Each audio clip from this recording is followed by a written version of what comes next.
I'm sorry. You're good. I wasn't expecting it at all. Hello, everyone. Welcome back to Base Damage. Hope you are all doing well. Today, I have a wonderful special guest. The collab is finally happening. We have Weiss and Chill. How's it going, my dude? Hey, my dude. Doing all right, mate. You? Doing great, doing great. Weiss and Chill is not to be confused with your evil twin, Netflix and Schwartz, but we're good.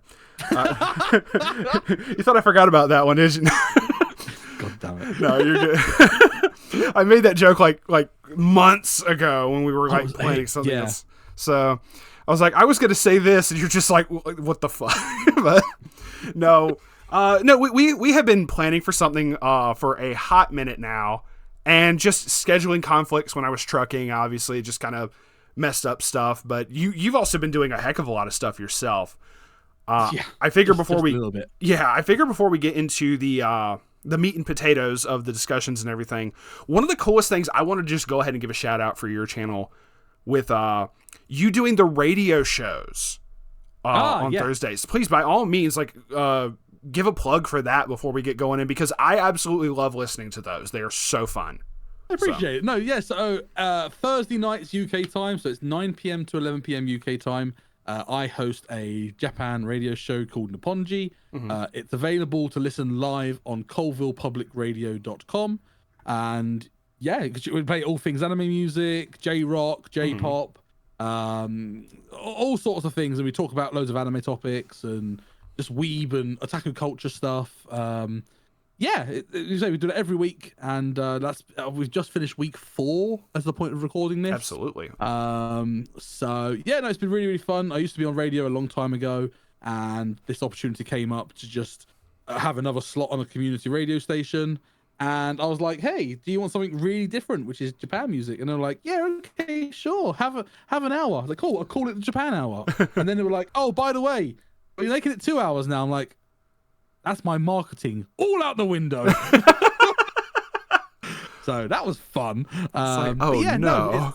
It's really, really fun. It's really cool. I think we get like anywhere between 20 and 40 listeners at the moment, which is, for a late show UK radio show, for a small community station that's just literally based in a little town in the middle of the East Midlands. Like, that's so great. And I really appreciate everyone that's been listening in, whether it's been passively or actively, reaching out and like giving your answers to questions that I ask and things like that. I really, really appreciate it, and it's really, really good fun. So yeah, if you haven't already, I'm sure Caleb might put a link in the description. Absolutely, no, fully 100% plan to do to post that in there. So like even just going like all the way back to like the very first one and the subsequent ones as well. The music selection has always been really cool. Just like you said, being able to like ask questions to the viewers and stuff like that, like what got you into anime, what's your favorite anime, all sorts of just neat stuff for that I can only imagine the people who listen to that public radio like are just going like, what is this anime stuff? What are these Chinese cartoons? Like, just I can only imagine like the people who would normally listen like are just like, I don't know what this is, but I'm liking the music. So yeah, it's one of those, like, again, it helps a little bit, like, so a bit of past knowledge about like the whole music selection and knowing when to play certain tracks and blah blah blah blah. So I was a DJ for 7 years before COVID. And I DJ'd mostly like rock music, indie music, alternative, heavy metal, and stuff like that. But I DJ'd weddings, I DJ'd at nightclubs. And so like that's something that through radio, whilst it's not actual DJing as such and not actually like mixing tracks together and stuff, it's still an outlet in terms of making sure that I'm playing tracks in the right order to keep energy, to keep people listening, to keep people excited. So it's a real nice way to still utilize all of that. And the fact I get to do it from the comfort of my own home is really good as well, because we use like an online based radio software thing. So I haven't got to go into a studio and like leave my house. I can literally do it from my desk that I have in my office, where I do all my YouTube videos from and all my live streaming from. I can do it from the comfort of my own desk, which is really, really cool. But yeah, no, it's really, really great fun. The people that are listening are really cool. The music's great because, let's be honest, anime music is just an absolute absolutely. Like, Let's- like it's so like I'm trying to also branch out to like maybe some Korean music and some other stuff as well. But daggone, if like Japan just hits different, as we've stated before. Well, it's funny because like I know my Japanese music quite well. I know it pretty damn well. However, like since I've started doing the radio show, I've made an active effort to listen to more like Spotify mixes of certain songs. Really? Okay. Going to like an artist that I know, for example, Lisa. Yes. You know, obviously very, very famous Annie song singer. And I've gone, okay, let's put on a Lisa radio on Spotify and it'll give me songs that I've never heard of. And I'm like, these are also really good. I'm going to use these for my radio show. So I'm not only educating myself on new music, but I get to educate the listeners as well. Absolutely. And the amount of people that have sort of listened to a song and go, huh, I feel I've heard this, but I don't think I have. But at the same time, this is really good. I'm like, yes, it is. No, I can get that from just doing it, obviously, like for myself as well, for different artists and whatnot, maybe looking up, like I said, whether it's Lisa, whether it's, I'm just going to give an example from my younger days. But this is all kind of like tying into the topic we were going to talk about, content creation and everything for YouTube in general. But I figure give this little story first. I remember when I was much younger, when me and my father were living together, I was broke. I was trying to come up with a decent little birthday present for him. And I knew that he really liked Fall Out Boy. So I was like, well, okay, I guess a really cool present I could get is make him a mix CD of as much Fall Out Boy as I can put onto one disc. Sure. Yeah. And so like you said, in that regards of like researching, I found so many different songs that I just didn't know were from them. And maybe every now and then I was like, wait, I've heard this before. This was them? Like you just don't know. Yeah. And that's the thing. Like, again, a couple of new bands I found recently, a band called Novel Bright, which they are the best way of putting them, they are a combination of One OK Rock meets Burnout Syndromes, meets a little bit of My First Story. They're really good, and I wouldn't have even heard of them if it weren't for me just taking the time and go, oh, let me just do a little bit of research on music, and just whilst I'm doing an hour or 2 hour drive, chucking on Spotify, seeing what happens, and just going, this is a song. And then just going Google, add to my I like this song, and then just have this list of songs that I then add to the radio show and go, cool, they're now on, and I can play them whenever the hell I want. It's just really cool. I remember I think the first time I ever heard My First Story was definitely forgive me if I'm trying to remember if I'm misremembering the anime. Was it Apreggia of Blue Steel with Savior? Nano, with Nano. Savior of Song. That was like my introduction to My First Story, and that was like obviously I knew Nano before then. First Story. They're so good. It was very good. I'm like, wow, okay. One, I don't think I've heard a Nano song that I didn't like. Just like 100%. That's very fair, very fair. But at the same time, like they the singer from My First Story did so well for that. I'm just okay, y'all okay, I'm definitely going to look up your stuff as well. And then it just kind of compounds from there. But yeah. So you were playing D4 DJ before it ever existed, is from what I'm understanding. Exactly. So hey, D4 DJ is great. I need to play some of their tracks on the radio. Actually, I've not done that yet. I played Bang Dream. I haven't done D4 DJ. I love my favorite unit from D4 DJ is Rondo. Okay. I love Rondo, and then after that is probably Peaky Peaky. Peaky's pretty good. Like they're all just very, very. I genuinely like their music. Like again, from Bang Dream, I'm a massive fan of Razor Soylent. And that sort of style, and then also D4 DJ is very similar to that. When you look into Photon Maiden, Mermaid, that they're all very similar to that sort of thing. I whilst I am inherently mainly a rock enjoyer, I do have a soft spot for like the electronic stuff and stuff like that. No, that's very fair. Hell, as of the recording of this, the first episode of Ave Musica came out, the anime for that. Yes, I I still need to watch that. Oh, Ave Musica's music is so good. They opened with Kiss Kill.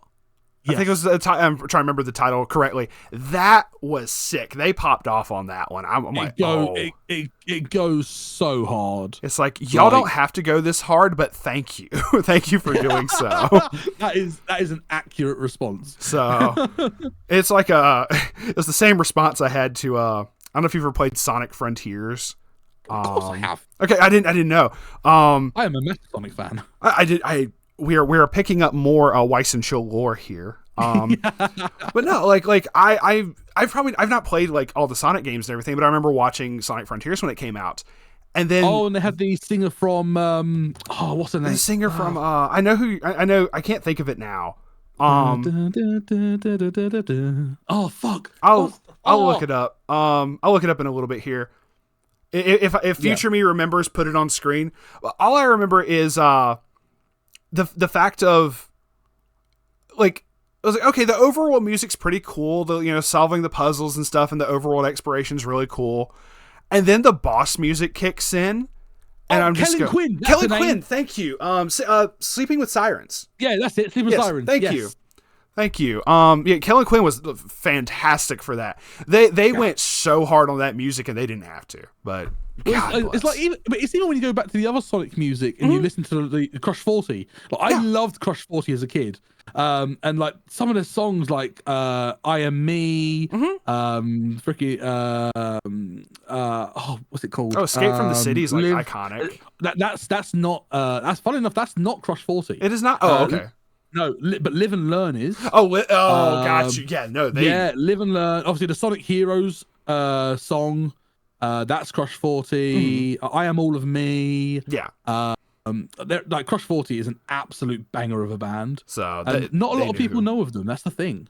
I didn't know the name of it. I did not know that was their name actually until you told me that just then. So yeah. Crush 40. Check them out. Oh my god, they're so good. Like if I heard the music, I was like, oh yeah, I know that's Sonic, but okay. So, but no, we are just as much weebs when it comes to like all sorts of music and stuff like that as well. But it's all stuff that you've had to research, obviously, say for what you're working on and all your content creation stuff, and it's all anime adjacent in some shape, form, or fashion. Absolutely. So it's Japan, right? Absolutely. Like, Sega is Japan. That's very true. That gaming stuff is Japan. So, and that's the thing. Like the radio show, whilst again, let's be honest, a lot of the good songs that come out of Japan are anime songs. They're used in anime. Like it makes sense. I mean, there are a lot of songs that are really good that aren't anime. Like there's a new one from a artist called Asakasi, I think it's called, and there's a song called Bunny Girl, which is it's very indie, but it's a real like catchy bop. Okay. I played it on radio a couple of weeks ago. I'm gonna play it again like in a couple of weeks because it's such a good song. But yeah, no, like the amount of stuff that you find just in, like I said, that's from Japan is so good.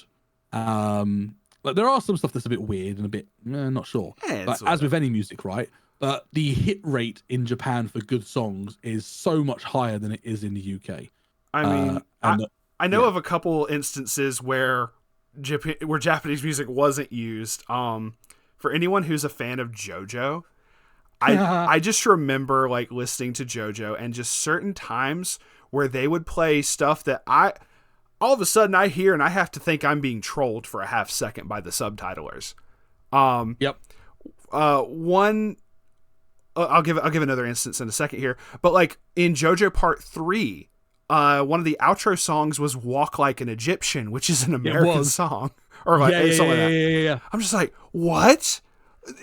I had reason I say I had to question if I was trolling. One time in the not so distant past, when I was sailing the high seas, there was an anime called Sacred 7 that. Oh yeah. One of the episodes. Well, first off, the actual intro by oh my goodness, I can't think of it now. It's called Fiction Junction. Was the people who did the intro? They're really really good. But like episode 5 started up, and I just hear they see me rolling, they hate it. I'm like, what? Huh? So I'm like, is that? But then I realized, the subtitler was just like, I'm gonna do a meme real quick. So I had. But it's also like when you listen to like there's a lot more Western stuff in anime now. Like for example, Imagine Dragons did the intro to Kaiju number 8. Yeah. And the outro was done by Post Malone or something. I believe. Think so. I had to double check that one. It was something like that. That sounds right. But yeah, like it was just really cool. And I'm like, you know what? All right, fair enough. I'm with this. This is good. Or the did you watch Don to Don? Yes. Okay, Don to Don, when Okarun is like is like his theme or something. I don't know what it is, but it's the it's that like I don't know what the actual song is called, but I'm like, wait, it's William Tell. It's William Tell. I'm like, there's no way that that's what's actually playing right now. I'm being trolled again. Like, what on earth? But no, sure enough, they did that, and then they played it like later on in the season as well. They did like a slowed down version of it or something. I was just like, what?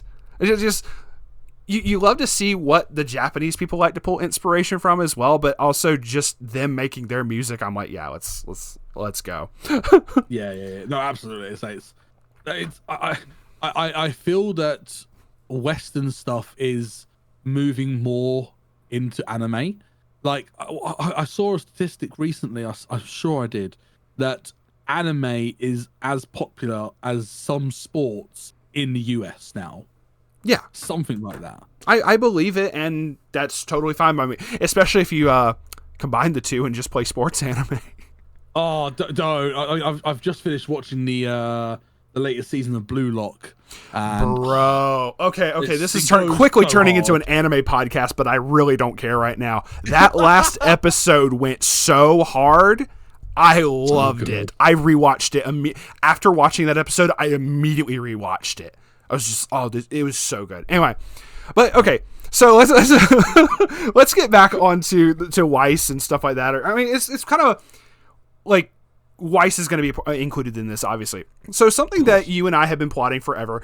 I joked at the beginning that the collab's finally happening. We have literally been planning to do something probably since before, like, not even last year, the year before that. Yeah, it's been about 18 months. We've been saying, look, we need to do something. Easily. Like, it has been a hot minute, but you know what? My schedule's wide the hell open at this point, so it's all good. Hopefully do more stuff like this, especially like, I'm certain more collabs are definitely going to come about when the Hololive OCG drops in English. Oh, 100%. I mean, we've literally just finished recording two videos around Hololive OCG, which at the point of recording, one will already be out on my channel, and then the other one's going to come out in probably a couple of weeks or something. Gotcha. Where we discussed, I showed Cade some cards from Hololive OCG, and I got Cade to score them from 1 to 10 and how good they were.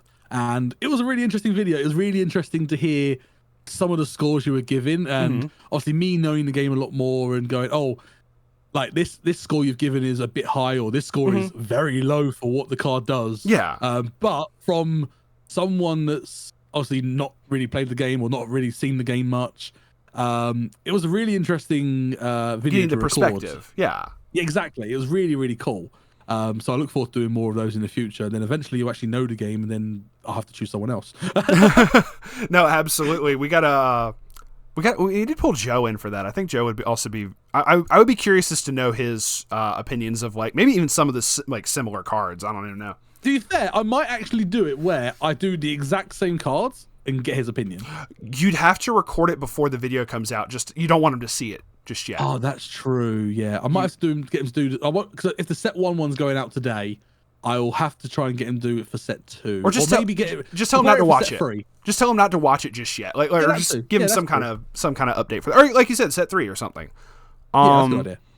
So, but like that, like even what we're discussing right now, the whole idea of like doing content creation on YouTube, especially in Weiss Schwarz, is it's very interesting. But obviously, probably we say interesting. A lot of people would just say very niche, and that is very true.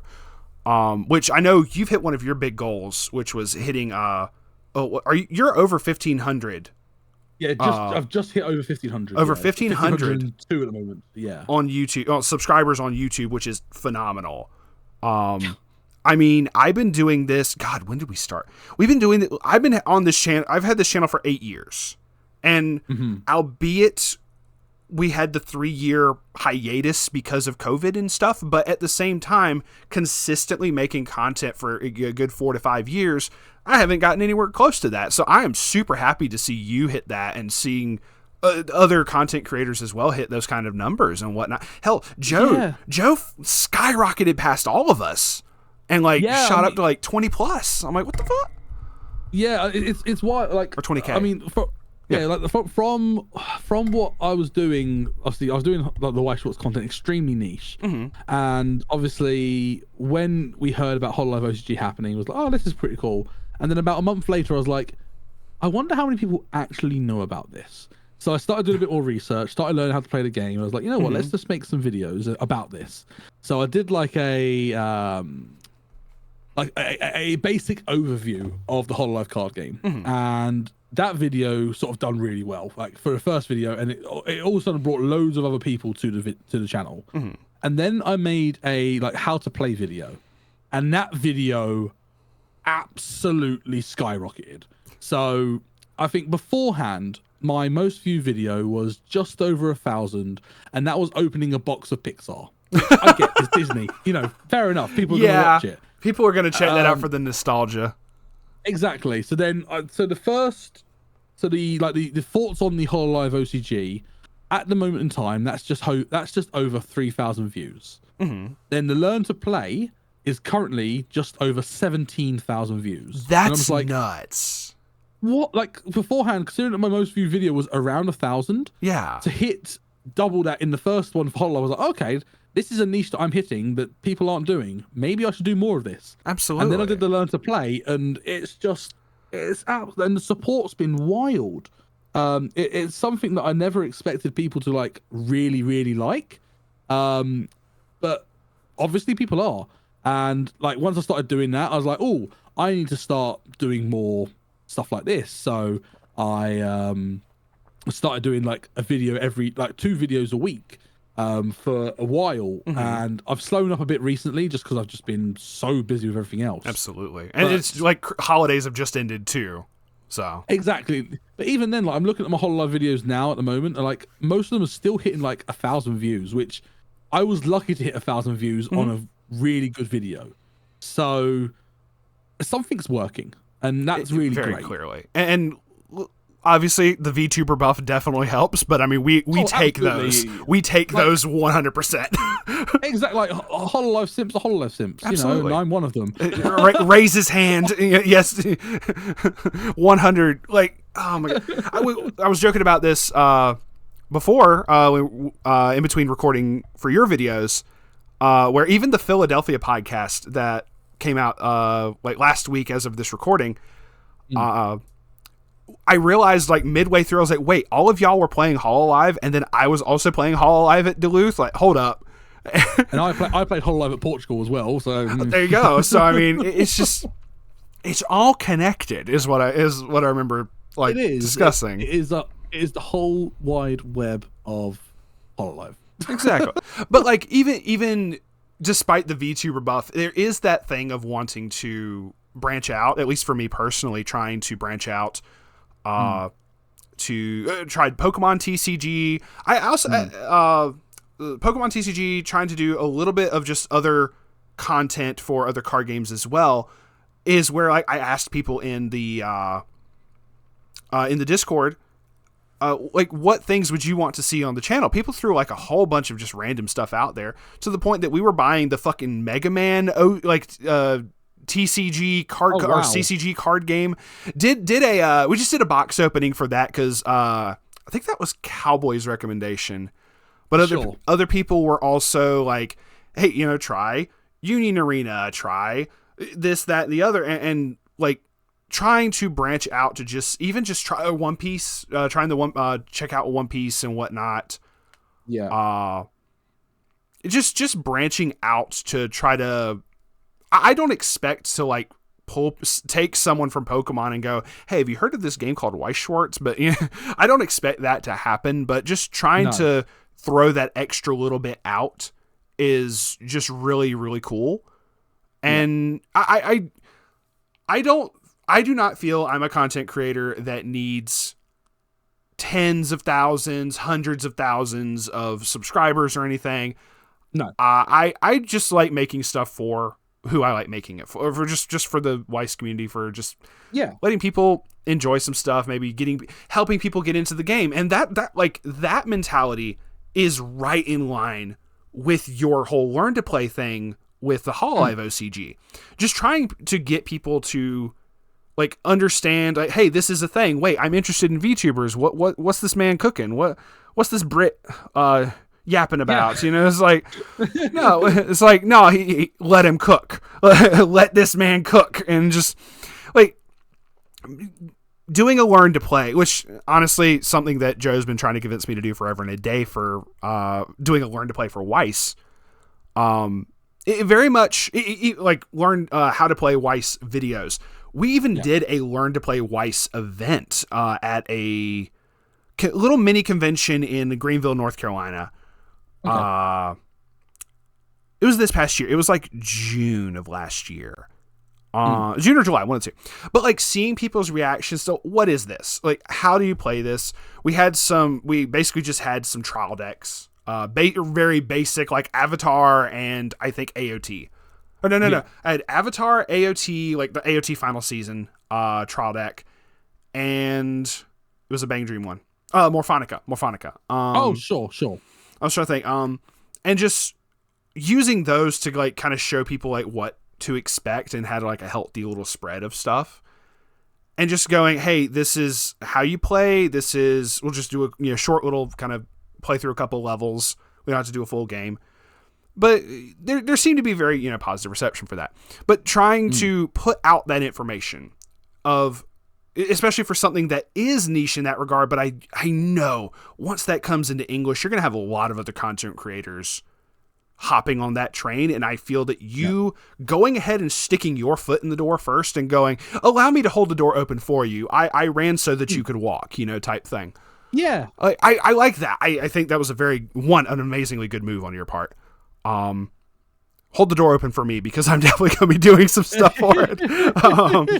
I'm definitely going to be looking into it. Honestly, I'm just going to pull you in for a video for that. Like once the English stuff comes out, for like, I don't know, like, I don't know how I'm going to do for like box openings, because my internet's not good for like streaming stuff, but we will figure that out when we get to that crossroads. So that makes sense. But it's one of those things where like there's nothing wrong with branching out. Like I got a lot of comments like from when I started doing Hololive content and sort of stopped doing. I didn't do anywhere near as much Weiss content. And people were like, oh, we now just Hololive and chill. And I'm like, sure, I get it, but at the same time, like it's one of those things where Weiss would always be the reason why I did this to start with. Absolutely. And same for us. I've been playing Weiss for nearly 10 years now, and which is horrible to say. It makes me realize I'm old. But really, like I never would have like got as invested in card games nowadays if it wasn't for Weiss. And then for Hololive, and again, sort of like you said, like spotting that opportunity to go, people aren't really talking about this. Let's talk about it. And I think the more content creators there are talking about a certain thing, the better. Absolutely. Because at the end of the day, everyone has their own opinion. You might have 5 different channels all talking about exactly the same thing, but each one still talking about it in their way, from their perspective, and in their style, which will entertain different types of people. Exactly. And like the reason why I even started this, I actually spoke with Joe Schmo earlier about this, and said that the reason why I did this was to start with is one, because I just wanted to make content in general. I've always wanted to, I just didn't know what to really do it on, but also because there weren't really any dedicated content creators for Weiss in Europe at all. The closest we had was ENTCG, and they've mainly moved over to Flesh and Blood now. So like there wasn't really anyone doing dedicated Weiss Schwarz content in Europe at all. Then we obviously got Scripted with the Stephen Avis show and stuff like that, which was really great for streaming. But again, they didn't really do many videos. Steve did a couple of videos at one point, I think. Yeah. sharing some deck profiles and some deck tech ideas and stuff like that, which is great. And I know he's started doing his blog now as well, which is really good. Really educational, actually. I recommend check out Steve's blog. Yeah, he's good. He definitely knows a lot of what he's talking about. He's definitely really good. Yeah, exactly. Like he takes a lot of things in consideration, which the entry level / intermediate player might not think about, like thinking about, why certain ratios of cards work in a deck, or, thinking about why a certain tech works in a given meta and things like that. Like it's stuff that he thinks so outside the box with his deck building that opens your eyes. And I like doing that as well. Like, whilst, yes, of course, I like to net deck every now and then just to get an idea of how a deck's meant to play. But then I'll always tweak it to certain techs based upon my experience and my play style, most importantly. Absolutely. And I think that's the great thing with Weiss in general, in that everyone's got their own play style. Everyone's got it slightly unique. And you can have a deck profile of the similar sort of deck. Let's say, for example, let's say Cali Marine Hololive, Absolutely. right? There is a core of the deck, but then there are 10 cards or so where you've got the space to really change the deck to how you play and give reasons as to why you do that. And those different cards, you might watch 3 or 4 videos of the same deck profile, but they all use different tech cards. And you go, oh, actually, I'm going to take 2 cards from that profile, 2 cards from this profile, and you then make your deck. And then what's stopping you making a profile on that? Exactly. And I think that's always a good thing. Like, having collaboration within the community is really great. You guys do your community deck lists, which, that sparked a few interesting ideas. I know you did, for example, when you had Cowboy on for his Darkness deck. And I was like, yes, I love this. It's unique, it's different, but it shows that it works. And he performed very well with that deck. Absolutely. He's been doing amazing with that. Yeah, and I know Joker as well. So he's going on with his Mume Rushia style. And again, I love that deck. I think it's a really nice deck. One day he will top with it. One day we're gonna force like someone to drop, and he's gonna get pushed into the top cut, and one day it will happen. So we're just gonna slash their tires. Anyway, no, I'm kidding. But no, I think it's really important to have different opinions and variety of thoughts on a certain topic, because that encourages the community to evolve and develop and help each other. And my biggest thing with doing this sort of content and things like that, my ethos as such is that I want to facilitate for the community in some way, whether that be, doing my judging stuff and offering advice for people that want to be judges, whether that be, offering deck profiles for those that want to compete at BCSs and BSF, whether that be people that are looking to get into content creation themselves and how to get started. I'm always up for, helping people out, and whether that is just offering simple advice to helping them design their branding.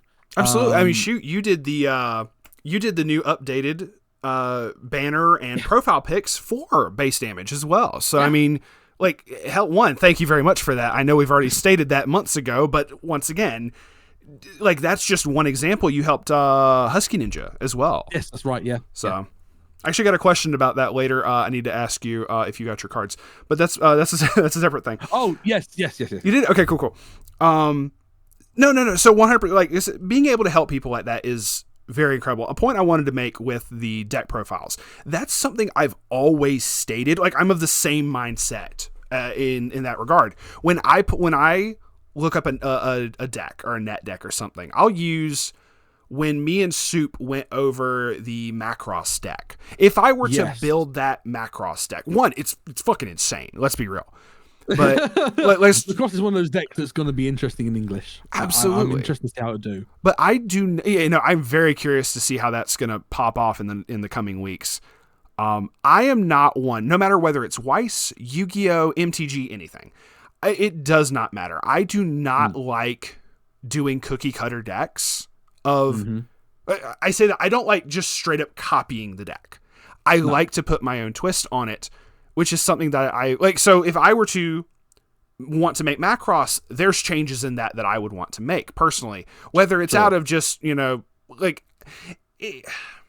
whether it's just for my own personal like play style, it's one thing, but I know there's also people who have stated, oh, once a deck has been cracked, it's like, once the code on a deck has been cracked, that's just the way to go. There's no reason to deviate. And I'm like, no, you always want to try something new. You always want to try like some other kind of test. Another good example, like you said, like the Kali modding. You got that wiggle room, make use of it. Don't just because at that point it's different when in my mind, it's different when you are just playing the deck versus I've learned it and I want to get good at it.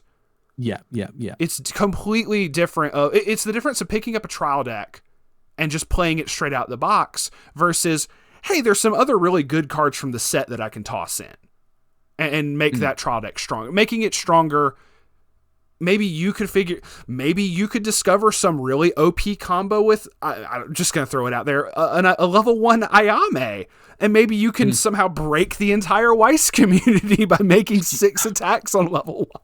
I blame chairman for that entirely. like you realize that went under everybody's radar until it like some like all the JP players are like, what's this dude in America that just found out this combo?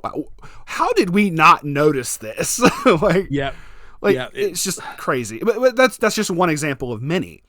So of like where you can look at one person's build and go, I can make this better, or I can change this up. That's why I encourage like on the deck profiles, like, hey, this is just like a bare bones, like you can tweak it however you want from there. By all means. So, but sure, a lot of decks have a similar core. Yes, of course they will. 100%. But it's those techs that can throw people off in a tournament that just makes you stand out and then outperform everyone else. And I think that's one of the great things of Weiss, that you have got that ability just to throw in a random card that people don't even think about and go, oh, okay. Like the level 0 Watame. Like people are going, this card is kind of okay, actually. Why are we not using this? And it's a common that people have just been sitting on, not realizing. It's like, this was in my bulk thing for like my box of bulk Hololive. Why haven't I dug this out and used it type thing? Yeah, exactly. And so many sets have that. Quince is one of them as well. Again, there's just so many options that you can do when building a deck, and there's so many ratios to play around with to make the deck work as you want it to. That makes the game exciting. And like you said, making the deck function a certain way. There are even times where, kind of going back to like you said, where Steve has pointed out like certain ratios and why they work versus why they don't. I've easily done that, where me and Moroku have tested out different decks, and sometimes we've even built the exact same deck for the same core for the most part, and gone and played it in like a tournament, and then come back and go, what results did you get? What did you notice for this or that? And try to like, okay, maybe I can drop this like I'm going to give an interesting example for just comparing it to another card game. Yu-Gi-Oh! Yu-Gi-Oh! And Weiss have 2 different play sets. With Weiss, you have copies of 4. With Yu-Gi-Oh! It's always been copies of 3. There have been times where we've cooked up decks or tried to put something together that, because of that Yu-Gi-Oh! Background, 3 copies felt like it worked perfectly. And I'm like, this is a completely different card game. Why is this 3 copy ratio working for me? Versus, I'm not like a Magic background like some other people are. Maybe someone else from Magic would be like, no, I have to play this as a 4 of, or I have to play this as whatever other. But like maybe sometimes that Magic 3 number just fits for us so perfectly. We're able to squeeze in more tech because of dropping like 1 copy of a card. I can't think of a specific card example, but just that number specifically for some reason comes up for us because of the Yu-Gi-Oh! Background. But so, absolutely. Tweak it to your own preferences. But even then, that's not so much. I don't know if you can count that as a preference, where it's just that's what I used for so long. It somehow just feels right. Yeah, I guess it is. I think that's the importance of content creation within a community like Weiss Schwarz. Like having that discussion, opening people up, having Discord servers like mine, like yours, exactly, where people are wanting to help each other, wanting to discuss deck ideas, like the amount of times I've bounced ideas off of some fantastic players like Medallia, like McCann or Diogo, like they're both world finalists. Reaching out to the likes of chairman and speaking about ideas for Euro Camp, and and Yes. just cooking things like that. And it's great that you might be one of those people that perform very well in tournaments, have got a lot of world finals under your belt, but they are always happy to sit down and go, okay, let's look at this. Absolutely. And I love that. I absolutely love that. Yeah, I've seen that in other card games as well, or even with other content creators. But Weiss definitely seems to be the more friendlier of I feel other card games, whilst they still have that aspect, of course they do. Every card game does. Agreed. The nature of card games. But there are other card games that are there are especially the high performing players are more secretive about some of their deck techs. Which I can understand that to a degree, because they want to protect what they found, which fair enough. I get that. But I feel that the ratio of people in Weiss Schwarz compared to those other card games, even though those card games got a lot more people, I feel that those people that do perform extremely well are willing to share everything. Like obviously, I know recently Riaz started doing a lot more content with Ancestor of Weiss. Absolutely. And I love his content. I think it's really cool to hear from someone who is a 2-time world champion give his thoughts on certain decks and certain parts of the meta. I think is really, really interesting. Same with Killua. Killua, I'm not sure what his world's achievements are. But again, he is an absolute veteran of the game. Yeah, I've known about them for a hot minute now. Exactly. So and those people are willing to share their ideas. Which is amazing, and their thoughts and stuff like that. It's just, honestly, it is great, and I feel that the Weiss Schwarz, content creator sphere, the Weiss tuber sphere, if you will. Yeah. Best way we can really describe it. It's probably one of the most collaborative I've seen. Where people again, like me and you sitting down just having this chat. Absolutely. Me speaking to the likes of Joe Schmo, getting other people involved. Obviously where I did interviews with people, and I've managed to speak to people from Bushy Road, where when I was in Japan I got to interview Kidani, which it was something that I never imagined would have happened. But it's great that they're willing to do that. Absolutely. That was to add to your point of that was something when we were starting up the podcast, and I got to the points of, hey, the person's actual name or something is, posted up for person won this regionals or something of that nature. And I forget what pushed me to this idea, but I just remember just one day going, I bet I could look this person up on Facebook. Hold up.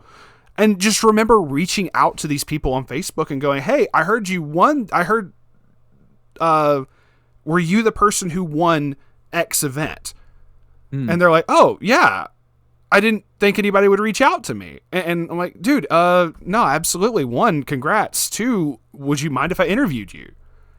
And it was a very positive reaction, don't get me wrong, but the surprise from that of just oh, I didn't think anybody gave a shit, no, we care. We actually I love doing this. I love talking to Lunchbox a couple weeks back. I was like, I love doing the sit downs and talking with people for the podcast episodes. It's just so fun, and getting that their perspective on a particular deck. I'm going to use another. Well, I could also just use Riaz as a really good example, because we had him I had him on the podcast before he started winning worlds and everything. So getting his opinions back then was great. But even I'm trying to remember which year it was, but this guy named William, who won with 8 Standby Nino one year at Worlds. Oh yes. I'm trying to remember what year this was, and William, if you're listening to this, I'm sorry that I don't remember the exact year. It's all a blur from truck driving. Please believe me. I want to say 8 Standby Nino. That would have been the year after I qualified. Well, no, it would have been after COVID. So it would have been the first year after COVID. Okay. So the first year coming back in from COVID for that, where hearing his opinions on like his like deck ratios is one thing, but also just deck choices where, say, maybe this is actually a specific example I can give. With the Nino deck, where people would splash in the Ichika cards, there was an Ichika that was early play heal to discard to heal to stock. Yes. But yeah, from set 1. He was like, yeah, no, the people in Canada land, we don't care for the heal to stock because we hate discarding an extra card. So he teched in the it was a Miku early play that I think he also said he liked Miku more as a character. So hey, win-win. But it was just you're just bog standard heal from clock to waiting room. But he's like, but I preferred this, and I think it did better because of what I was able to push with the having extra cards in hand. And just I want to say that's the EP from set 2, I think. I think you're correct on that. I'm fairly certain that's actually 100% correct there. But like just examples like that, that's just one example of several that we talked about on that episode. So getting someone from, especially like a completely different country, and and even like just comparing in the States, because I know you're across the pond, but even just over in the States, how people play on the East Coast versus how people play on the West Coast feels like two different countries as well. So it's like when you again, going back to Hololive, of course, looking at Asia Oceania, how they still massively vouch for Kanata Marine. Yeah. Whereas and it works over in Europe, Kanata Marine is very rarely seen. Mm-hmm. Same with in Americas. Like, I don't think Kanata Marine is not the main Hololive deck, whereas in Asia Oceania, especially Australia, it still is. Absolutely. So, like region to region, country to country, even in the same country from one side to the other, people's play styles are all different because people play in different communities, and the regionals are places where those kind of places come to collide. Exactly. And I think it's really important to expose yourself to that sort of thing if you're able to, purely from a fact of if you want to develop and play better in the game and learn different play styles and find your play style fully, like if you haven't fully found it, like I think going to events like that are so important because you get to find people that think differently to you but also have the same ideas. And it's finding where you align, but also finding where you don't align so that you can ultimately optimize your deck. And if it weren't for those regionals, and if it weren't for content creators offering their opinions, you wouldn't get that as much. I don't think so. And I don't think without, like you said, that extra bit of content creators giving out their opinions the way they do, I feel it would be a completely different game if it didn't go that way. If people were more secretive, it would be I feel that the market would be a bit more volatile. If I'm going to give an example from Yu-Gi-Oh, where you would see some famous name person, I'm not going to name drop anybody, but you would see one of the like more well-known players in Yu-Gi-Oh, they're piloting a certain deck, and then they somehow have found this, like, because Yu-Gi-Oh has like tens of thousands of cards that you can all put together. They found this one card that's somehow a side deck choice against a particular matchup or whatever, and all of a sudden that card goes from 25 cents to $20 overnight. Like, it just absolutely crazy. Weiss is nowhere near that level of volatile. It happens every now and then, but more often their price spikes are gradual, like over time. It typically isn't like, I'm certain people can think of one or two instances where it does, but it's so uncommon for Weiss, whereas Yu-Gi-Oh, that is constant. At least in my experience, it has been. So I feel, absolutely. But that's where those top players, that's where they are so secretive about that stuff. They don't want to give away that tech because, okay, all of a sudden, whether it's MTG, whether it's Yu-Gi-Oh, whatever, if there's some big prize on the line, especially like if you go back in the day when you go to like money tournaments. So Yu-Gi-Oh, it's all about the air fryer though. Exactly. No, you're right. That air fryer, that Nintendo Switch, oh my goodness. They take get that bag literal anyway. Yeah, oh my god, that was so dumb. But back when the prize support was a little bit better, or people like hosted, what was it? ARG was hosting like the money tournaments and stuff like that. People were way more secretive of what they were doing because fucking money was on the line. Like, and I guess but even then for Weiss, like, you know, trips to Japan are on the line. Like that's a major, like that's not a cheap trip. Like no. Like that is something getting paid for, and like just something a lot of people, especially in America, I'm certain as well over in England as well, where there's people that's their dream. They want to do that. Mm-hmm. But they do not have that same mindset of, I need to be secretive. I can't tell people that me teching in this one level 0 is going to just ruin everybody at this tournament. Haha. No, they don't do that. And I'm so glad. Well, yeah, it's like the first opportunity I got to Japan, got to go to Japan, was because I qualified for the World Finals. Like, I finished second, but it gave me a reason to go around asking people, going, look, I've got this amount. I need a bit more to be able to go and really enjoy myself. Like, could you help me do this? And, you know, I had family help me and things like that. So because they knew that going to Japan was always my dream. Absolutely.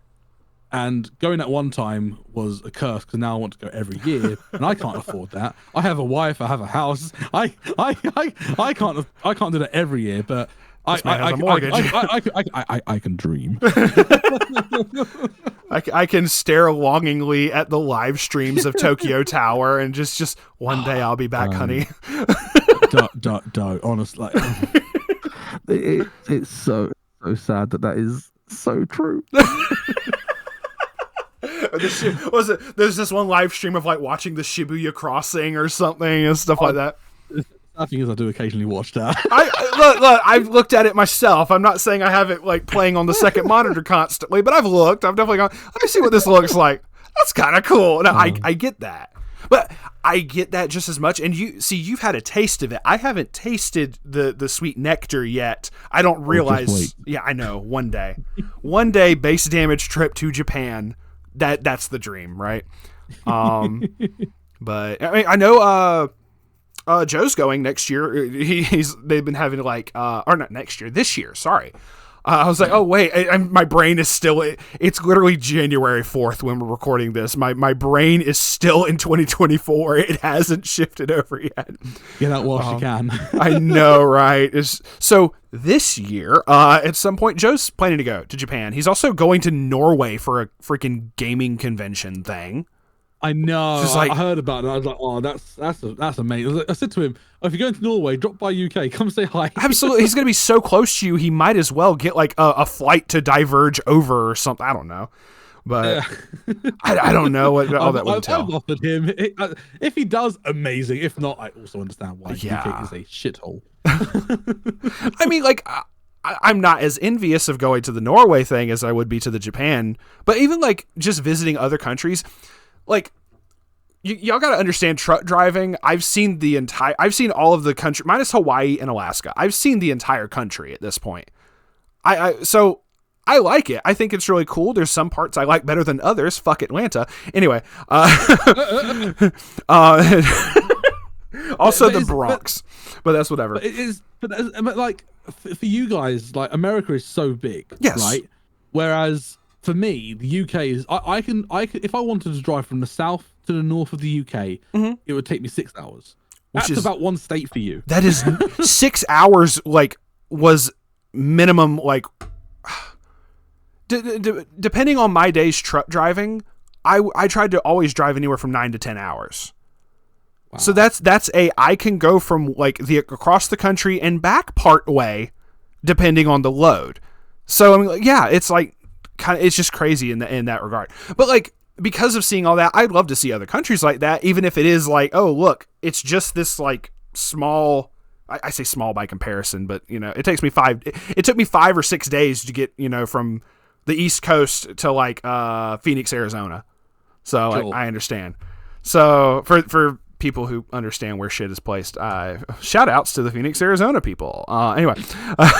Yeah, it's but like you can drive from one side. If you would go east to west of the UK, you could drive from the west of the UK to the east and back in less than a day. Yeah, easily. Which is just wild. Whereas in America, that's like not even a quarter of the width. No, not even. No, I mean, like going down that's like not even the length of Florida, and just Florida is just crazy anyway. But oh my goodness, it's just wild. This isn't trucking podcast, I swear.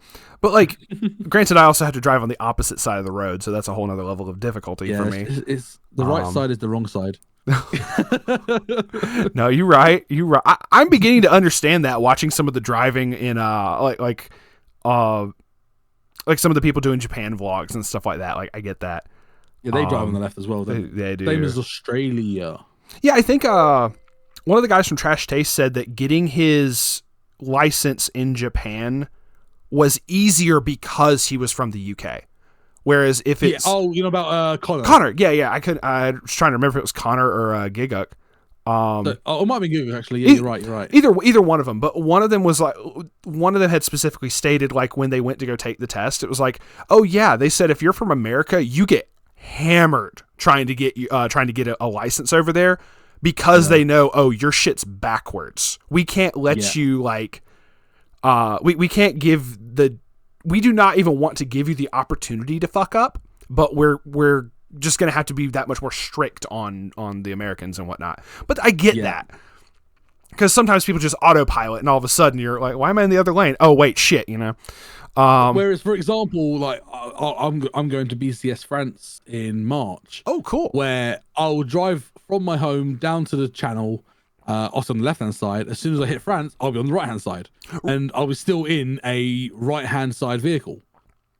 Oh, that would fuck me up so much. That would mess with me. Thankfully, I've done it a couple of times, and I've driven in places like the Canary Islands and stuff like that. So I have done it before, but it's still a shock to the system when you first you drive off the tunnel, and then you just go, I've got to be on the other side of the road now. It throws you off so much, even if you're a seasoned driver. Like, I've been driving for nearly 14 years now, and it's still so difficult. And I can, even for you, like, ironically, because you're so seasoned a driver, it's even harder. Absolutely.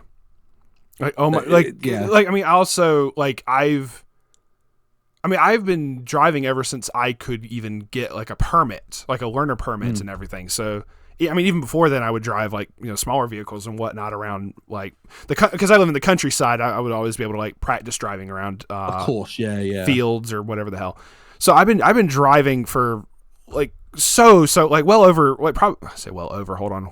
So, you know, probably about 20 years worth of just like driving in general, and 6 of that being professionally with, you know, a 18-wheeler.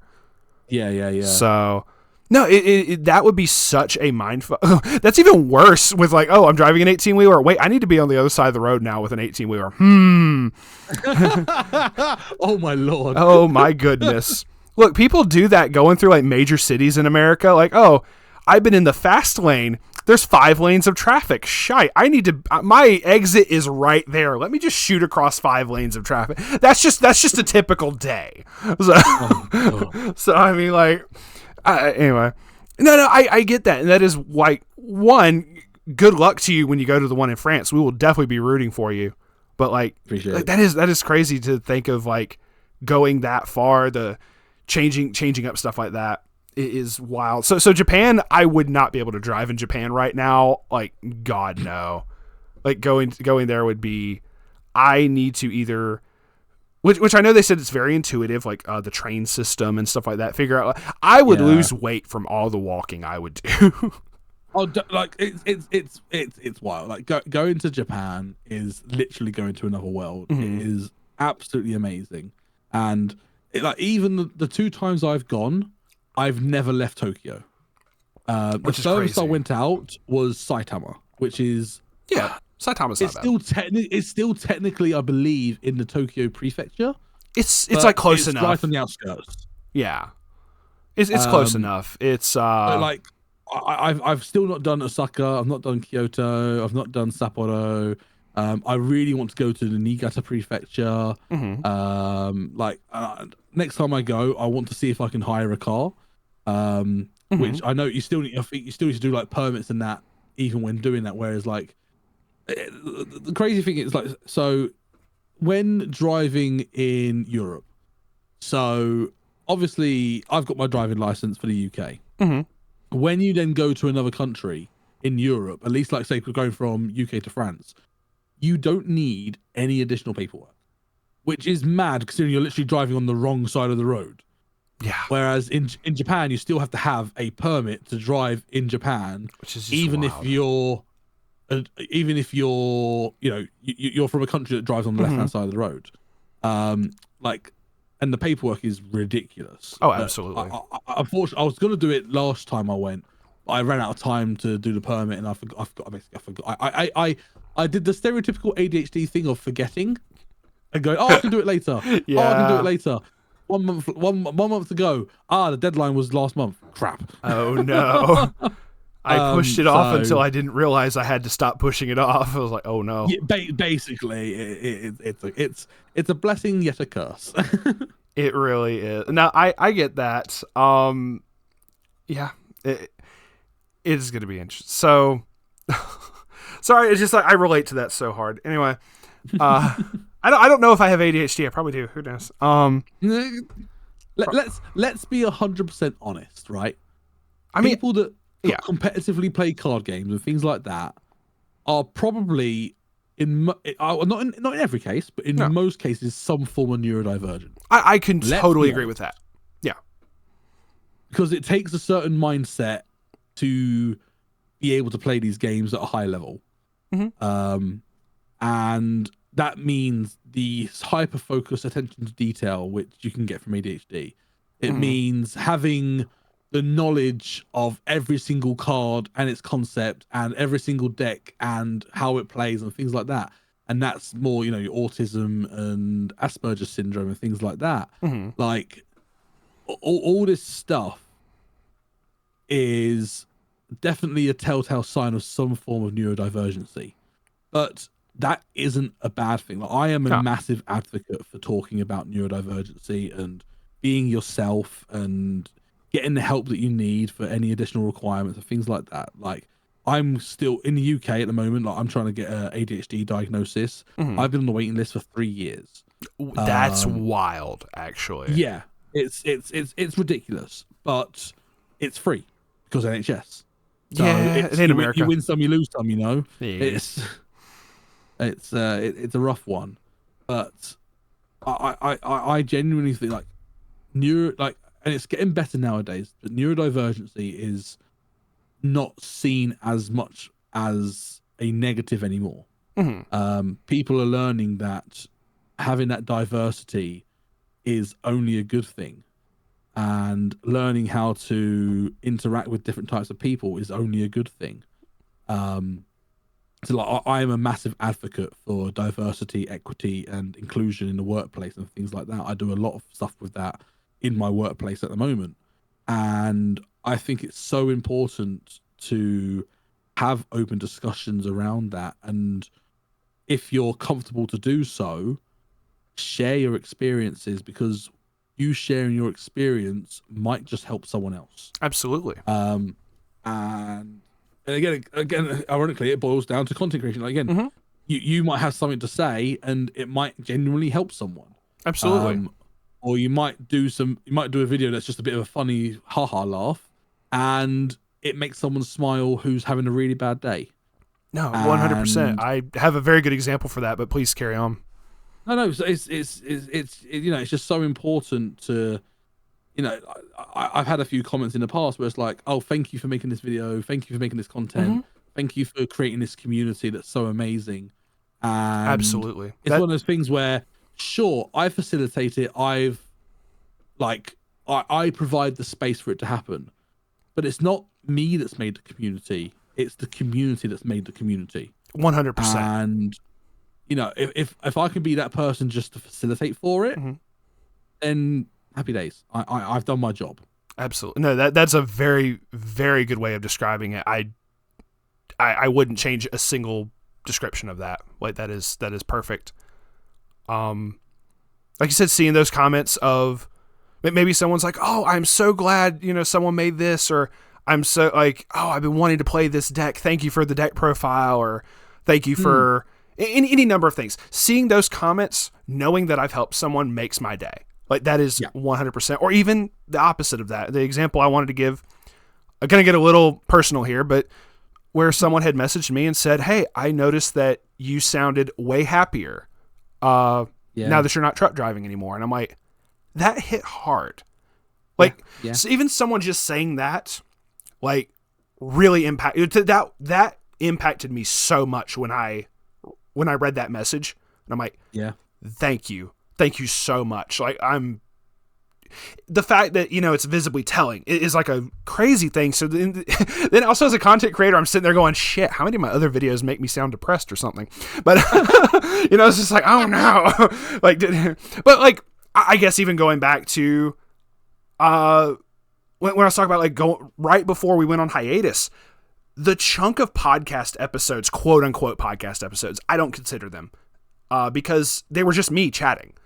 I'm like, I don't consider this, like, I do not like making that content of just me yapping be a podcast episode. I could do much shorter form videos instead of just me yapping for an hour. Like, unless it's obviously like depends on the content, obviously, but it's one thing where I could script down like my ideas for something into, 15, 20 minutes maybe, but just me sitting there yapping, I just didn't like those videos as much. And once I was able to pull people back into the podcast episodes, like say the Philly discussions with, doing the talk with you now, it's so much better. And I love that. I love bringing in the community people, starting up, like you said, the Community Fridays, videos, showcasing other people's decks. The building of of the community, and hopefully continued growth, obviously over time, is something so major for any content creator. I would not keep doing this if it weren't for the fact that there are people enjoying it. Yeah, like I like doing it as a hobby, sure, but it's all the people that have made me want to continue. Yeah, so. and that's important at the end of the day, right? It's it's all good doing things, but if you're doing it for the sake of doing it. And there are people that do it for the sake of wanting to become famous or anything like that. And there's nothing wrong with having a goal, of course. Why are you calling Joe out like that? I'm kidding. No, I'm kidding. I love you, brother. I love you so much. He's gonna hurt me for that one. He is. Like, I think it's important that, like, those sort of things, like the numbers and stuff like that, it's important to a degree, sure. But the most important thing is you've got to do what you want to do. And you also want to make the effort to do what you do based upon what your community have said. Like the amount of people I've had in comments saying, oh, I really want to see a Suisse deck profile for HoloLive OCG. Oh, yes. And I've not done that yet. And I need to. It's on my list of things to do. That's fair. I need to update it with Set 2 stuff. I've got so many deck profiles and proxies to print out for those videos. I've got to figure out whether it's better to just do the deck profile on something like Decklog, so that I ain't got to print out all the proxies all the time. That might be. It might also be better for presentation purposes, but I understand wanting to like showcase the artists as much. It's also nice as well just to have the cards and go like, oh, I'm playing 6 copies of, having that traditional style of deck profile. Yes. Video. I miss doing some of those, but I get that. Like having the cards in hand it feels way better for certain things, but for presentation purposes, I can understand doing it online too. So exactly. So it's one of those things where it's something I'm considering changing up a little bit, just to make it so that I can do more deck profiles without having to add an additional cost. Because I don't make money off this. I do this because I want to and I have fun doing it. I'm slowly but surely starting to earn money and revenue off of it, but again, I'm not going to see anything still for another 6 months to a year, and that's fine. And even then, it's only like £50. It's not a lot of money. So I'm definitely not doing it for that. Like, oh no, the amount of people that go, oh, you're starting doing HoloLive and you sold out to do that and earn money. Like, no, like I do it because I want to do it and I'm really enjoying it. And I was getting a little bit stale on the Weiss content, and there were so many other fantastic content creators that I didn't want to step on their toes. And it was like, okay, I want to do something different, and I want to, experiment. I want to push myself outside of my, my comfort circle, in the sense of, look, people know I do Weiss content, people know I do all that stuff. Cool. It's safe views if you want to. It's safe content. Whereas I'm like, no, let's try this something a bit different, a bit more wild, and see what happens. And it's worked, and it's done really well. There is nothing wrong with thinking outside. Like some of the most memorable content for me in the Weiss community is some of the more entertainment style videos that Tressa's Collectibles have done. Absolutely. Where they did the guess the anime from a card description, or guess what card this is, what exact card this is, and what else did they do? They did the saying Weiss Schwarz titles when one of them had the headphones on with loud music on. They couldn't like the lip reading challenge. Yes. And people doing the Jeopardy stuff. I've done a few Jeopardy stuff on my channel, and like those more entertainment style videos. They're so they take a lot of work and a lot of effort to do, but they are so much fun. No, absolutely. I have a favorite one for that, but go ahead. Oh, no, okay, no, carry on. No, I my favorite one of that legitimately was like I think it was the Soe or something from Slime. Yes. It was the scooping up. It was basically going to use the effect to scoop up this guy's entire, like, all of his SPs under the card. That was Tressa's. That was Tressa's. Yeah. It was Tressa. It was literally like, oh, I'm going to play this. So, you take the top card of your opponent's deck and put it into your waiting room. It's like, and reveals the top card, and it's the SSP Suisse. Like, yes. Take the card. Like, I scoop. It's like, nope, scoop, done. Like, that was brilliant. That was pure brilliant. And some of the meme content that comes out, like some of the meme shorts and Instagram reels that comes out from the like of Brown Weiss. Oh yes. Like I love that. It's great. It's so it shows an awareness that not a lot of people have in doing entertainment, and it's just so cool. I want to do more stuff like that if I had the time, but I've kind of established myself more as a informational channel rather than a entertainment channel. I get that. And I want to change that. Again, I've recorded 2 videos with you which are more entertainment style. Yeah. And I want to do more things like that because I think they're exciting. And if anyone's got any ideas, please DM me because I'm looking for more ideas. Look, I could toss some ideas at you if you want. Because even like I said, those kinds of like kind of memey, like little comedy skits that like Tressa's has done and whatnot. They never came to light, but I swear I have a notepad document or something somewhere showcasing, me and one of the other guys who was on early in the podcast episodes is a guy named Matt. He and I got like these ideas for all of these different memes and whatnot. And we're just like, yo, it'd be cool if we could do these little short, like video, like Vine type style things from back in the day. Yeah. Like we've had ideas for those. I had a really funny, I wanted to do, even parody videos of like, making parodies of other content creators. There was one, especially like Yu-Gi-Oh content creators. I've had 2 in mind specifically, for anyone who knows MBT. Very, very awesome content creator. I wanted to do like an intro or something pertaining to his where he does the 10-minute testing videos and stuff like that. I've had ideas for that. And there was another content creator called DPYGO. Really cool dude. I watched his content for years as well. I had a whole skit laid out in his style of video for like SAO, for like some SAO cards or something, comparing the engines. And that just never saw the light of day because I just like said, okay, I'm just going to pause this idea and we're just going to put this on the back burner. And then it just never came out. So I get that. Like you get all these ideas of like, oh, what could be done and what would be funny. And then just sometimes you just kind of, sometimes I'm just like, okay, maybe I shouldn't make these jokes. I don't know. I second guess myself. But anyway, but yeah, it's having the confidence to go, you know what, let's just do something different, and that is such a difficult thing to do, and own that. You know what I mean? Yes. There's some people who are natural for it. Oh, absolutely, absolutely, and you know, and credit to those people. I wish I had some of like half of your brain to help do stuff for me. But I think it's really important that variety exists because it ultimately it promotes the game, right? Yes, that's the big thing. At the end of the day, that is the big thing for is, oh, someone made this funny video. What is this? What is this Weeb Shorts? That kind of thing. Yeah. It's like I did start doing a thing called Weiss Schwarz. And I was like, oh, this is kind of cool, and again, I just ran out of steam to do it, and I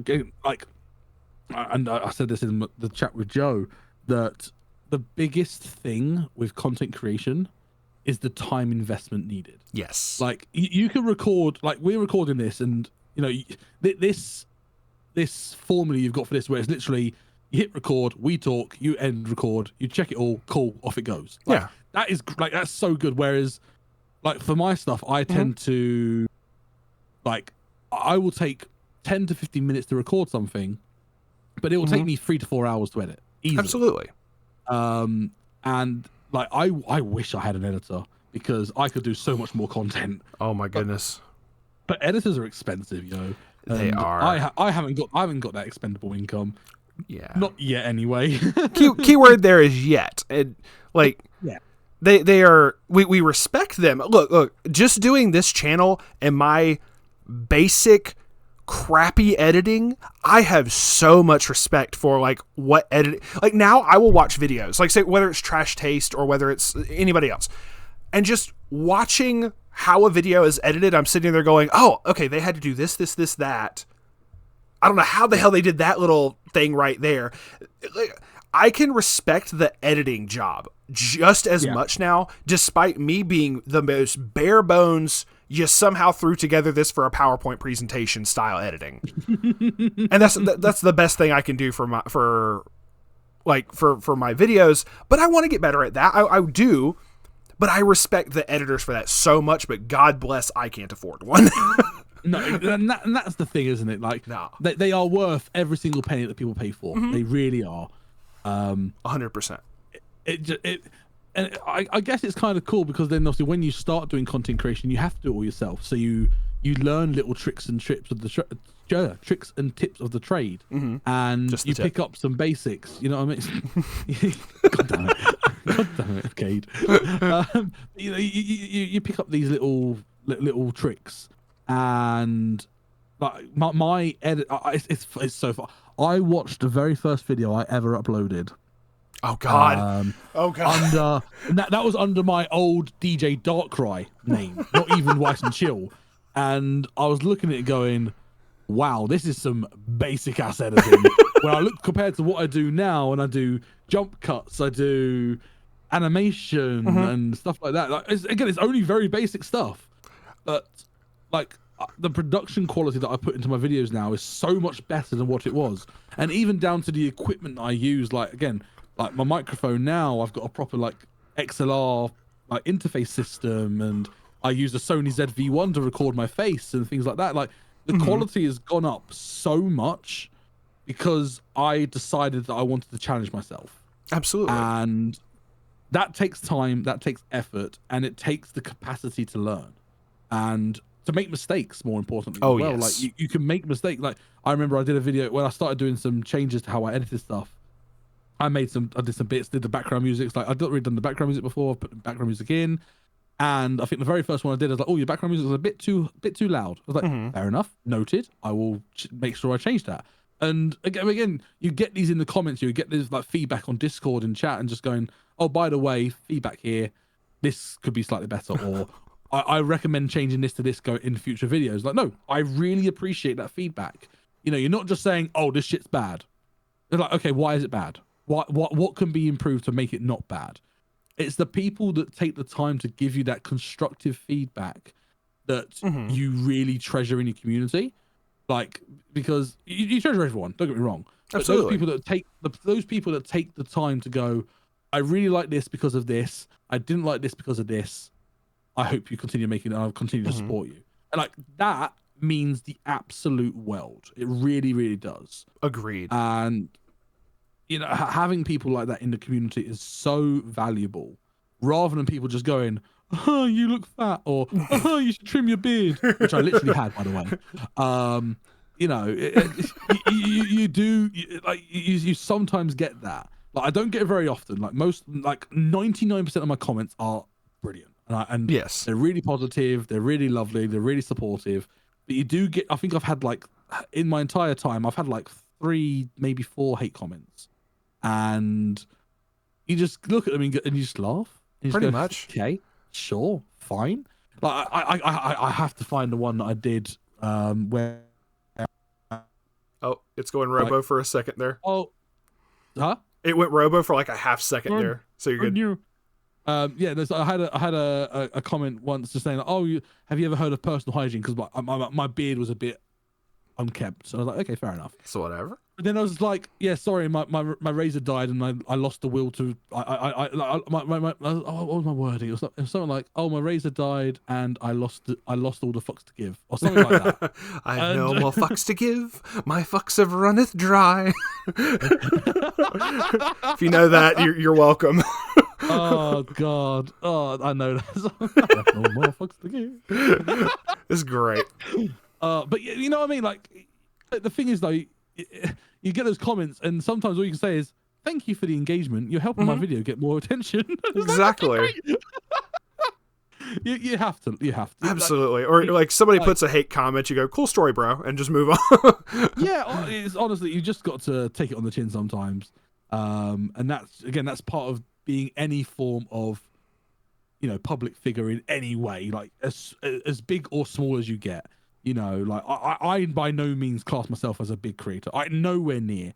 Like even like in the world of Weiss Schwarz, like or like the Weiss community, if it's like, I am not a big content creator. I think I think 1,500 subs, and I've got like 600 odd on Twitch. Yeah, but like, which is still like crazy from it's still wild that there are that many people that are willing to just click that button and go, yeah, I want to see more of your stuff. Exactly. That's why. That is absolutely wild.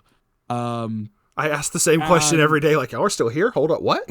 Like, yeah, honestly, like some of the stuff, like again, even down to the point where like sometimes I'll have like a 2 or 3 week where I just don't upload a video. Yeah. And then I do upload a video, and I get a couple of comments saying, "Oh, it's great to see your content again," or "I hope you're doing okay. Like, I know you've been quiet for a little bit. I hope you're okay." And I'm like, no, that's great. I love that because it shows they care. Absolutely. And they appreciate what you do, which is so heartwarming, and it always regrounds me on why I do what I do.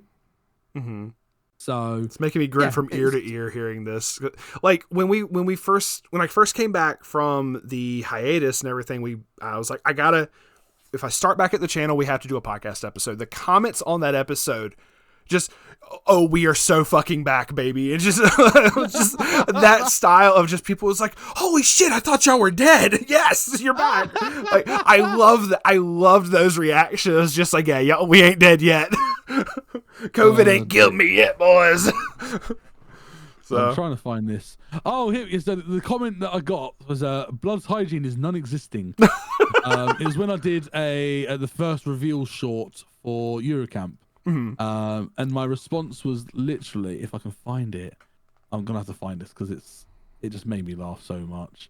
I said, "Oh, scalp psoriasis is a pain," because I've got scalp psoriasis. Yeah. And it went, "Don't blame that for the mismatched butch on your face." And said, "Oh, that's because I'm just lazy. I do need to tidy it up though, to be honest. Always clean, just not trimmed as much as it should be." So, you know, I just bounce it back with kindness.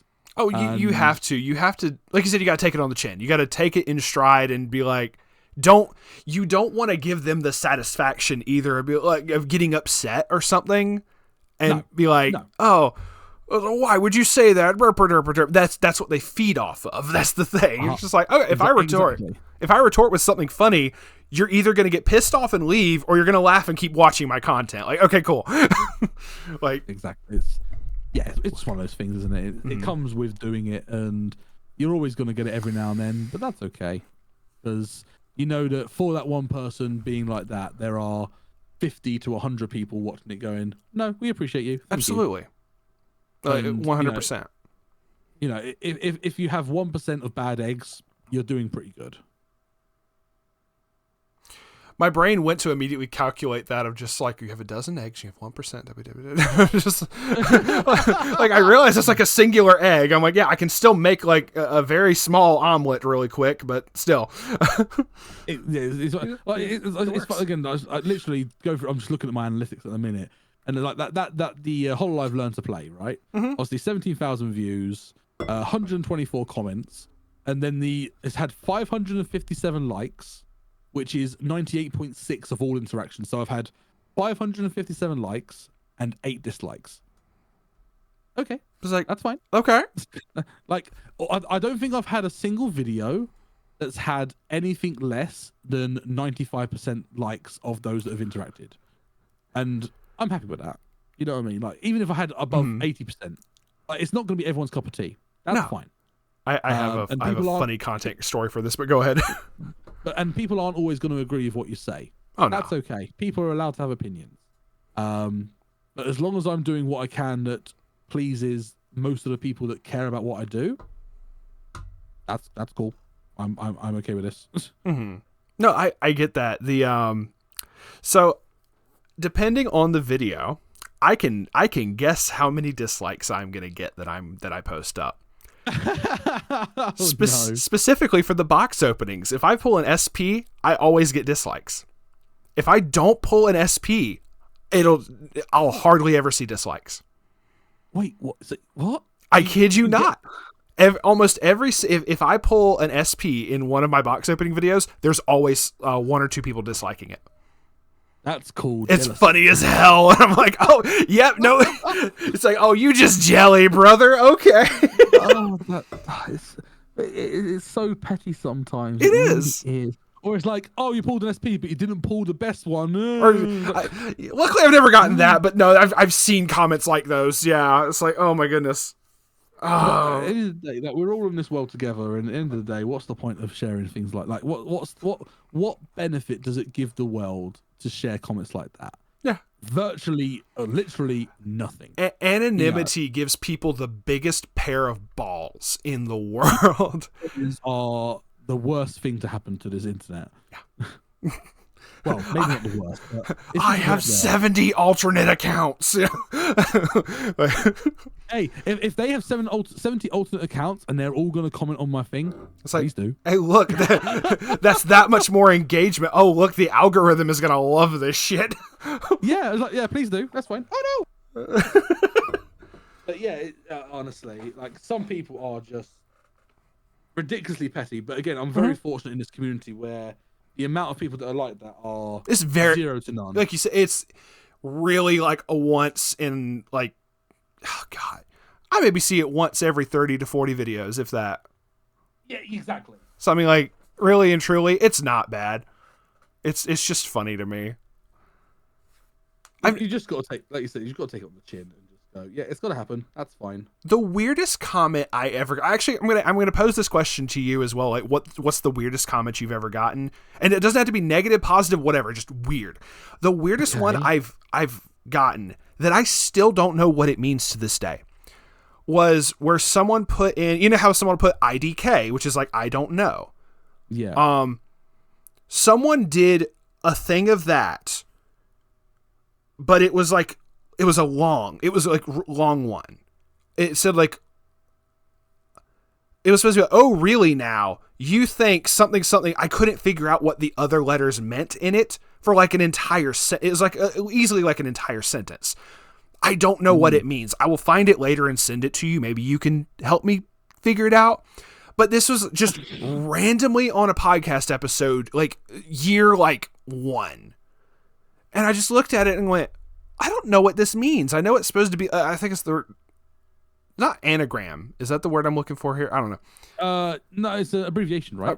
Basically, it's like an abbreviation. Like I said, IDK, FU, you know what these like abbreviations for like phrases and stuff are supposed to be. WTF, what the fuck. But like, it was this entire thing, orny thorny something. It was like, if you pronounced it out, it was like, I'm like, what? I don't know what this means. And I just saw that and I went, what is Blood waffling about? Like, what is you? I'm just gonna leave it up there. We're just gonna leave this up here forever and a day, and I don't know what it means. Okay. So yeah, that's probably the weirdest one I've gotten. Yeah, I'm just trying to think. Have I had anything weird like that? I don't think I have. Again, apart from the whole blood hygiene doesn't exist. That's just people being like fucking rude. Yeah, like honestly, I've not had anything that weird. Okay. I don't. Not that I can recall off the top of my head. There's nothing that sticks out and goes, "Oh, this is a comment I had." Yeah. Like, I always make an effort to like reply to as many comments, or if not every comment I do. Like I always interact or reply to every single comment that I can. There's like one Joe showed me. It's his computer background now. Oh, is that the playmat one? The playmat one. It just is. Someone commented on his video, "The fall of man." Like, yeah, and like what do you mean? Like, yeah, people. I don't think I've had anything. Again, like the closest I've had is probably the hygiene comment. Yeah. That's about it, honestly. Like, I genuinely can't think of any outlandish ones. Knowing that people are going to listen to this and go, "Oh, we should give him some outlandish comments." I don't. Yeah, by all means, you know what? I don't care if someone wants to comment on this video. Give us something weird. I don't care as long as it's not like something disgusting. I don't care. Like disgusting or like I don't know. So someone just starts like, well, I know there's like a character limit now, but I know there's some people who would comment like entire scripts for movies on some channels. Yeah. I don't know, just some BS like that. Just now, every single time someone goes to watch your video, they comment like a portion of the B movie script and just keeps like another chunk every single time. No. Yeah, honestly, I don't know. It's fine. It's fine. Oh dear. It is crazy, but that is the nature of what we do of content creation, of basically just the creative process and getting that feedback. Sometimes it's just weird, but we have a love for it. We do it because we like it. We enjoy it. Exactly, and that's the thing, isn't it? You know, we do this because we want to provide. We do this because we love what we do. Absolutely, that's all there is to it, and that is it. Point blank. It doesn't have. I mean, it doesn't have to be super deep. I mean, like even when people are like, "Oh, why did you make a podcast episode?" Because I listened to other podcasts, and I thought it was fun, and I wanted to make a podcast with my buddies, with the boys, you know. So that was it. The mates just chilling, and you know, like we finished up a Weiss tournament. We went into a refrigerator that was no longer in use and just sat down around a table and started yapping. And that's how nothing deeper than that. And then it leads to then it led to all the stuff that has happened since then. So it's just like that one thing of that one push of, we just want to record something, slap a phone in the middle of a table and just start talking, has now become what it's become, regardless of the subscriber size, is just phenomenal to me.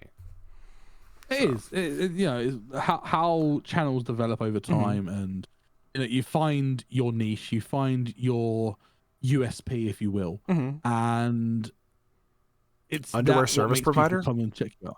Exactly. I don't know why my brain went to underwear for that. Anyway, go ahead. But yeah, it's I think one of the biggest things I would say as a content creator is that you can't be afraid of change. Oh no. You've got to be willing to adapt. You've got to be willing to change what you're doing, and you've got to be willing to accept that what you're doing isn't going to be for everyone, and that's okay. And it is okay to be like that. If you just want to be a simple little bean that posts up your gotcha rolls, if you just want to be like, I play this game, I shoot people, I whatever, do what you want. It's fun. Well, it's why I find when I do a streaming, yes, I do my card game content on stream as well. Of course I do. But I also do just random games. Like I've recently been doing Liar's Bar and Buckshot Roulette. Make Way when I did that with Joe recently. That was hilarious. That's so fun. I've got the recording for it. I need to edit it down for a little clip. But honestly, it was so like stuff like that is so fun. There's a clip. And There's a clip from one of your videos that I used in one of my videos. I need to show you later. oh god, It's been out for a minute. It involved the ambassador stuff. I'll tell you later. But okay, yeah. But no. So like, yeah. So being able to branch out, it's great. Do all that is freaking fantastic. And like you said, Joe, like that was hilarious watching you and him play the I call it Lego Mario Kart. Because you're able to build the track. Yes, right. Yeah. The micro machines, but yeah. Which is just so cool, though. Yeah. Oh, no, honestly, it's such a fun thing to do, honestly. It really is. I know y'all were like, okay, join in on this. And I'm like, brother, I'm going to be here for like 2 days trying to download that. And you're like, there's no way it's that bad. I'm like, let me tell you something. Hold my beer. Hold my beer across the pond. Like, I need you. Do you have a really long arm? Can you gummo no drink hold? I don't know. And and just like, no, I joke, but no, like my internet's just. You got to understand. I told Lunchbox this as well. If my internet was better, I would be doing the same thing. I would be streaming. Like 100%, I would be doing that, whether it's playing card games, whether it's me playing gacha games, something. If I want to do that kind of avenue of stuff, most definitely. Yeah, and that's the thing. Like, it's as long as you've got the facility to do so and you want to, do it. You know, what's stopping you? The only thing stopping you is yourself. The only thing stopping me right now is my internet service provider, but that's a different thing. Well. That too. Like I got the hardware for it. I literally have the entire streaming. Like for people who don't know, I'm recording this on OBS. Like I have the setup for everything that I need. I just bleh. It just whatever. So yeah. Oh my goodness. Anything else you wanted to say before we wrap this up? Because I think I'm about said my piece on everything at this point. No, I think we covered a lot on this one. I hope everyone's enjoyed us ranting and just yapping on. Absolutely. That's what these are. I enjoy the yapathons. It's fun. We're gonna have a lot of yapping coming up soon here. Nobody's ready for what's coming down the pipeline. I'm gonna be real. But boy. Yeah, I'll explain later. But but alrighty then. No, so once again, thank y'all very much for watching. Please go check out Weiss and Chill. Hell, we just recorded some stuff. He's going to be posting up on his channel coming very soon. Go check him out. Link for that will be in the description. And I do need future me. Please put a link for the Colville Public Radio thing in the description as well, so you can go listen to the Japan Hour. So the Japan Hour, that's 2 hours. Exactly. That's the Japan the twofer. I don't know. I'll come up with a witty name later. Is there any other places that people can check you out? Yeah, so as we mentioned, you can find me on YouTube and Twitch, just Weiss and Chill. I'm also on TikTok. I occasionally put stuff on there. I'm on Instagram, Twitter. You can find me, and I randomly put stuff on there when I feel like it. That's about it. And again, Colville Public Radio. Absolutely. I am definitely listening. I may not always have the chance to comment, but I've pulled it up every week so far, and I've been listening. So it is great. I appreciate that. And so if y'all want to subscribe as well, feel free to do so. If not, hey, thanks for listening to this yap for a hot minute. Feel free to join the Discord. Link for that will also be in the description. And that is it for us today. We will be signing out. Y'all stay safe. Happy New Year. As of the recording this, it is still very much New Year. Maybe y'all's brains have adjusted to 2025, but and we will see y'all later. Stay based. Bye-bye.